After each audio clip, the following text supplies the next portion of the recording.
आणखी एक माईक हातात आहे.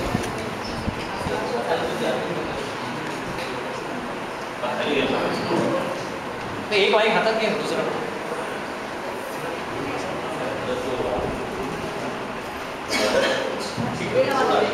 ते शिटी यायची नाही.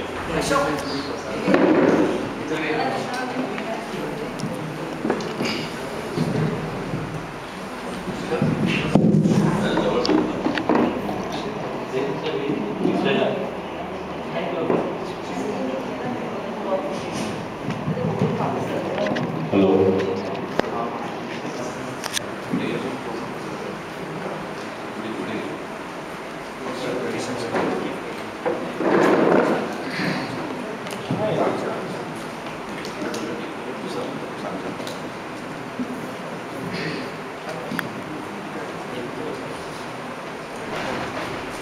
म्हणजे पाहणाऱ्यांना मुळे खरंच वाटे ना, नारदमुनी आणि गुत्त्यात, ताडीच्या गुत्त्यात शक्यच नाही.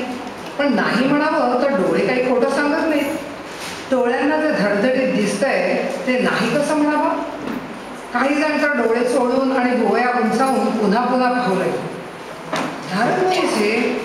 तो त्यांच्या डोक्याच्या मधोमध बांधलेला केसांचा ठराविक गुचडा, त्यावर गुंडाळलेली रुद्राक्षाची माळ, कपाळावरची उभी काळी रेघ आणि दोन्ही डोळ्यांच्या बाजूला रेखलेल्या गोपीचंदनाच्या मुद्रा, लांबलचक पायघोळ भगव्या रंगाची कफनी, त्याच्या खालून दिसणारे काचा मारलेले रेशमी करवती काठी धोतर, पायात खडावा, गळ्यात आणि मनगटावर गजरे, हातात बारकीशी शिशवीची तंबोरी, आधी प्रत्येक निशाणी बरोबर.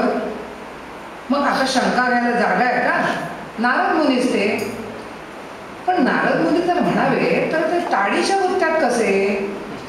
देवलोकी सदैव वास्तव्य करणारे नारद मुनी अगोदर मुळी पृथ्वी तलावरच कसे, याबद्दल लोकांना अचंबा वाटण्याऐवजी ते ताडीच्या गुत्त्यात कसे याचा त्यांना चमत्कार वाटून राहिला.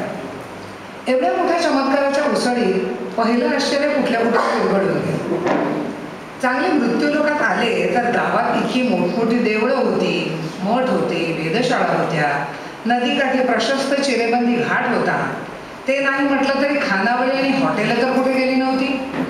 पण इतक्या सगळ्या गोष्टींना चाट मारून नारद मुनींनी या गावाबाहेर ताडीचा गुत्ता कुठे शोधून काढला. बाकी पहिल्यापासून नारद मुनी म्हणजे एक अजब बोललीच, नाहीतर काय. पुराणात काय त्यांच्या चावटपणाचे कमी दाखले आहेत, पण त्यांच्या विक्षिप्तपणाची बदल इतपर्यंत जाईल याची मात्र कल्पना नव्हती.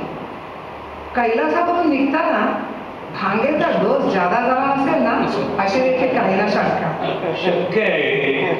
त्या सुगी उगीपैकी कुणीतरी एकाने बहुत करून कुचल्याची बी उघडून त्या बागेत घातल्या तरी त्याशिवाय इतका इफेक्ट टिकायचा नाही हो. या टाळी अगदी बरोबर ओळखलं. अहो, स्वर्ग म्हणजे काय कमी लांब आहे?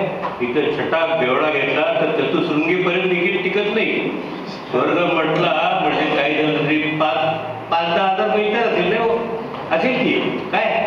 10,000 काही नसेल, पण 5-1,000 महिला असा.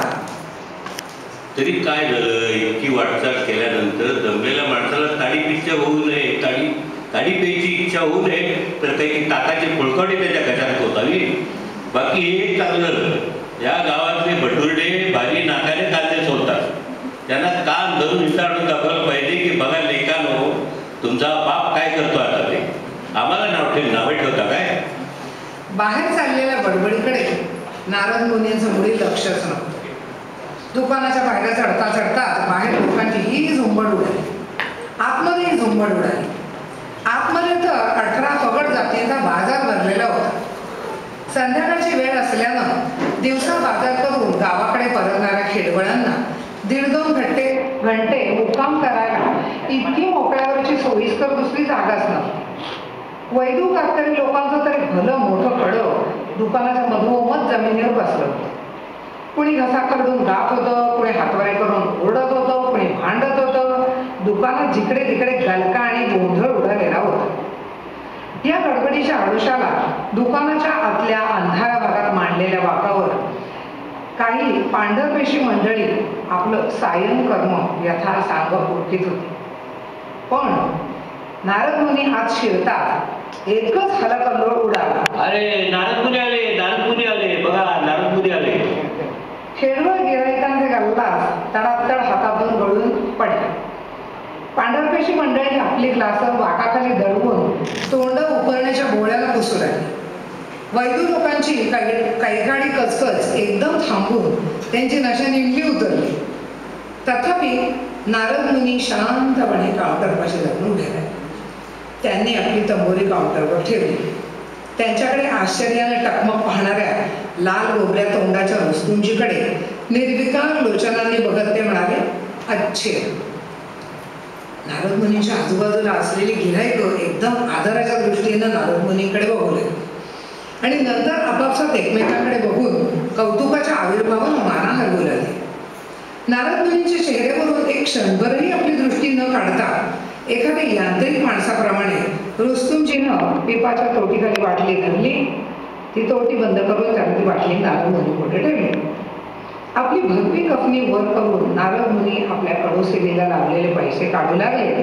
तोच त्यांच्या मागून एक गिऱ्हाईक तिरासारखं धावत पुढे आले आणि एका हाताने नारद मुनींचा हात धरून दुसऱ्या हाताने काउंटरवर 1 रुपया आपटून ते म्हणाले, वा, खूप केली मुनी महाराज. म्हणजे आपली इथं असता पैसे द्यायचे तसं काही दिसत नाही आपल्याला. हे कधी काळी कपिला व्यक्तीच्या योगाला आपण यायचे, आज आम्ही पाळणार. आमचं भाग्य म्हणून आम्हाला तुमचं दर्शन झालंय. राहू द्या पैसे तुमच्या कन्वर्टीला. रुस्तमजी, तुम्ही ओळखले नाही ना? अहो, हे नारद मुनी आहेत, नारद मुनी. आमच्या लोकांची देव आहे. बघता काय, तुमचं नशीब म्हणून तुमच्या गुत्त्याला पाय लागली यांची. रुस्तुमजीच्या निर्बुद्ध इराणी चेहऱ्यावर एकदम भाविकतेची छाया दिसायला लागली. त्याने आपले लठ्ठ बोटांचे हात एकदम जोडून नारद मुनींना मोठ्या अद्भीनं नमस्कार केला. नारद मुनींनी त्याच्याकडे पाहिल्यासारखं केलं आणि अख्खी वाटली तोंडाला लावून पाहता पाहता गट गट गट खलास देखील करून टाकली. मोकळी बाटली शांतपणे काउंटरवर ठेवून ते आपल्या कफनीच्या पुढच्या टोकानं तोंड पुसू लागले. आज तुमची आमची बैठक झाल्याशिवाय काही आम्ही तुम्हाला आणू देणार नाही. चला तिकडे आईस्क्रीम बसून गप्पा तरी मारू. तुम्ही 4 बाटल्या द्या पाठवून इकडे. बोलता बोलता त्या गिऱ्हाईक इस्मानं नारद मुनीची तंबोरी खापोटीला मारली आणि दुसऱ्या हाताने त्यांचा दंड धरून त्यांना तो आतल्या बाजूला घेऊन जाऊ लागला. वाटेत फड मांडून आडवी तिडवी बसलेली गिऱ्हाईक तडातड बाजूला झाली. तेवढ्यातल्या तेवढ्यात काहींनी नारद मुनींच्या पायांना चटकन हात लावून आपापल्या कपाळांना स्पर्श केला आणि गुत्त्यासारख्या ठिकाणी बसल्या जागी पुण्य मिळण्याचा आलेला मोका साधून दिला. एवढ्यात कुणीतरी मोडकी खुर्ची आणून भिंतीला टेकून मांडली. स्वर्गात उच्चासनावर बसण्यास सरावलेले नारद मुनी आपल्या तुटपुंच्या विलायती बैठकीवर कसे बसतील असा काहींना संशय आहे. पण नारद मुनी निश्चलपणे खुर्चीवर बसले. ते बसतात न बसतात तोच बाकीच्या साऱ्या गिऱ्हाईकांनी तिथे एकच गर्दी उडवली. काही खेळवणांनी तर त्यांच्या पायावर लोटांगण घालायला सुरुवात केली. एका हातात बाटली, दुसऱ्या हातात ग्लास. अशा प्रकारात काहींनी मुनीवर यांना नमस्कारही केला. पांढरपेशा मंडळींपैकी 2-3 धारिष्ठवान लोक नारद मुनीच्या अगदी पायापाशी दाटीने येऊन बसले. बाजूला सरा, दाटी करू नका असं दुसऱ्यानं दम भरू लागले. घ्या नारद मुनी, बिडी तर घ्या. काय करताय दुसऱ्यांनी पत्रिकेची वेळ मारून दाखवली. एवढे मोठे मुनीवर आणि त्याला बिडी देतोस काय? अरे भाऊ, तोंडाकडे काय बघतोस? हात बघ की. ती बाई जरा फणकाऱ्यानं म्हणाली. पण बोलताना अंग घुसवून तिनं असा काही मोठा मारला की नारदाच्या काळजाचा फालुदा झाला. त्याने पटकन तिला पुढे ओढून तिला गालावर अशी फर्मास टिचकी मारली की श्रोतृवृंदात हास्याचा एकच स्फोट झाला. ब्रह्मचारी असून देखील इतका रागेल? आधीच जादा नशापाणी केल्यामुळे झुकू लागलेल्या बाईचा आता तोल आणखी रडला आणि ती कोलमडून एकदम नारद मुनीच्या अंगावर पडली. आणि आत्तापर्यंत कसं बसं टिकावरून राहिलेलं नारद मुनीचं मोडकं तोडकं आसन त्यांच्या सकट खाली आलं. भोवताच्या मंडळीत पहिल्यापेक्षाही हास्याचा प्रचंड स्फोट झाला. नारद मुनी पडल्या पडल्यात तांड्या झाडीत आहेत. ती बाई उभे राहून उभं राहण्याचा प्रयत्न करते आहे. तंबोरीच्या भोपळ्याचं तर निकालच लागलेला आहे. हे सारं दृश्य पाहून मंडळींच्या हसून हसून मुरकुंड्या वाढल्या. एक दोघांनी तर तोंडात बोटं घालून कर्कश शिट्ट्याही वाजवल्या. नारद मुनींना हात देऊन उचलण्यासाठी 4-2 मंडळी पुढे सरसावणार. तोच एक रागीट चेहऱ्याचा उंचापुरा आणि भला भक्कम माणूस गर्दीतून वाट काढीत पुढे आला. एका हाताने त्याने व्हायला ढकलून आणि दुसऱ्या हातानं नारदाच्या हाताला एवढ्या जोरात हिसका दिला की तो चेंडूसारखा उशी घेऊन पुढे कोलमडत पडला. आजूबाजूची मंडळी आश्चर्यचकित होऊन नारद मुनींचा उपमर्द करणारा हा धटिंगण दानव आहे तरी कोण म्हणून त्याच्याकडे पाहतात. तोच त्यानं मुनी महाराजांच्या कानशिरावर डाव्या हातानं अशी चपराक भडकावली की नारद मुनींच्याच काय पण इतरांच्या डोळ्यांपुढे काजव्याचा म्हटले. इथे येऊन पीत बसला तर तिकडे काम कोण करणार तुझा बाप? बोलू का टकोर? पुढचे शब्द ऐकायला नारद मुनी होते कुठे. जीव घेऊन त्याने दुकानाबाहेर धूम ठोकली. तसा तो झटिंगट इसमही त्यांच्या मागे लांब लांब ढांगा टाकीत पसारला.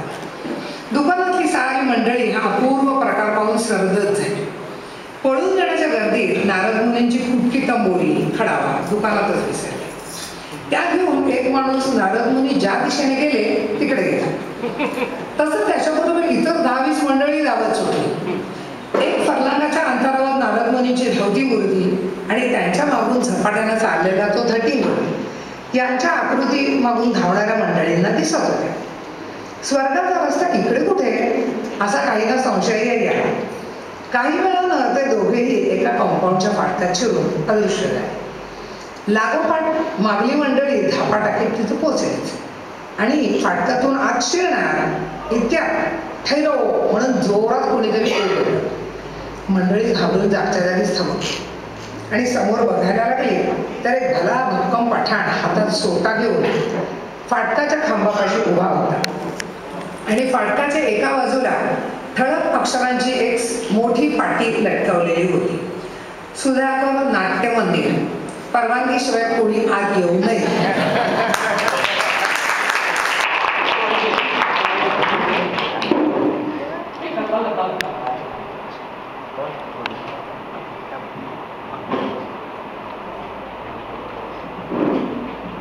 पुढे जायच्या आधी मी राहिलेल्या मंडळींची ओळख करून देतो. जसे एक मरीन इंजिनियर झाले, मी स्वतः सिव्हिल इंजिनियर आहे. एक मरीन